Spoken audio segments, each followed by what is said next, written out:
আসসালামু আলাইকুম সুপ্রিয় দর্শক, কেমন আছেন সবাই? আশা করি সকলে ভালো আছেন।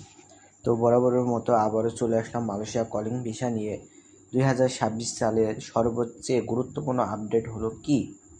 এখনও বাংলাদেশি কর্মীদের জন্য শ্রম বাজার পুরোপুরি স্বাভাবিকভাবে খুলে দেওয়ার চূড়ান্ত ঘোষণা আসেনি।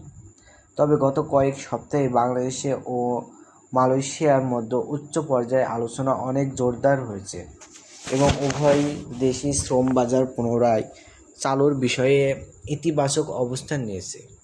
সম্প্রতি বাংলাদেশ প্রধানমন্ত্রী মালয়েশিয়া সফরে গিয়ে মালয়েশিয়ার প্রধানমন্ত্রী আনোয়ার ইব্রাহিমের সঙ্গে বৈঠকে বাংলাদেশি কর্মী নিয়োগ পুনরায় চালুর বিষয়টি সরাসরি উপস্থাপন করেছেন।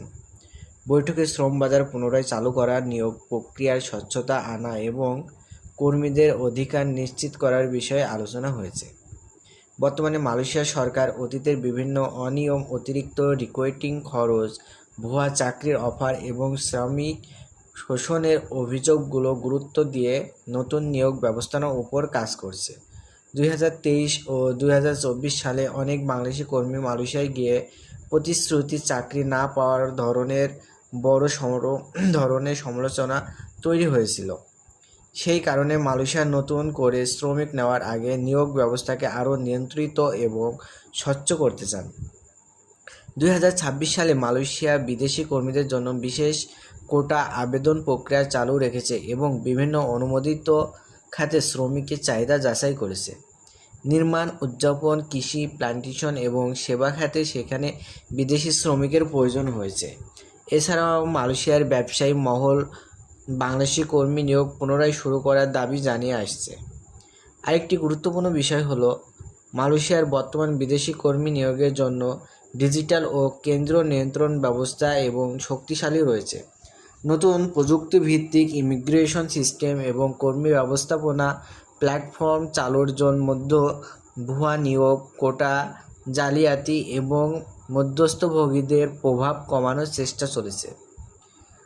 সম্পর্কিত আলোচনাগুলো থেকে বোঝা যাচ্ছে বাংলাদেশি কর্মীদের জন্য শ্রম বাজার পুনরায় চালু সম্ভাবনা আগের চেয়ে অনেক বেশি ইতিবাচক অবস্থান রয়েছে।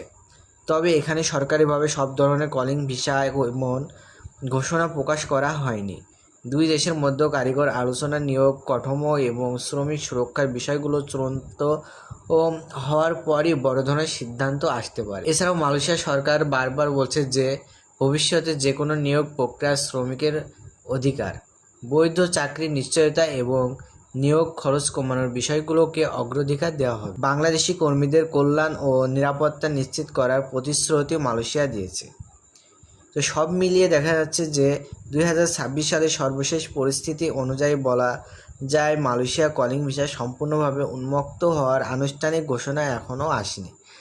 তবে শ্রমবাজার পুনরায় চালুর জন্য দুই দেশের মধ্যে সক্রিয় আলোচনা চলছে, রাজনৈতিক সদিচ্ছা রয়েছে এবং শ্রমিক নিয়োগের নতুন কাঠামো তৈরির কাজ এগিয়ে যাচ্ছে। তাই যারা মালয়েশিয়া যেতে আগ্রহী তাদের উচিত শুধুমাত্র সরকার অনুমোদিত এবং বৈধ নিয়োগ প্রক্রিয়ার খবর অনুসরণ করা এবং গুজব ও ভুয়া এজেন্টের প্রলোভন না পড়া। তো আশা করি বন্ধুরা সকলে বুঝতে পারছেন, মালয়েশিয়ার কলিং ভিসা কিন্তু এখনও সেভাবে আপনার খুলে দেওয়া হয়নি। দুই পক্ষের ভিতরে কথাবার্তা চলছে, ইনশাল্লাহ সামনে আপনারা মালয়েশিয়ার কলিং ভিসা খুলে দেবে। তো বন্ধুরা আসলে সরকারে আমার ভিডিওটি শেষ করছি এবং আমাদের চ্যানেলে যারা নতুন আসছেন অবশ্যই চ্যানেলটি সাবস্ক্রাইব করে আমাদের সঙ্গে থাকবেন।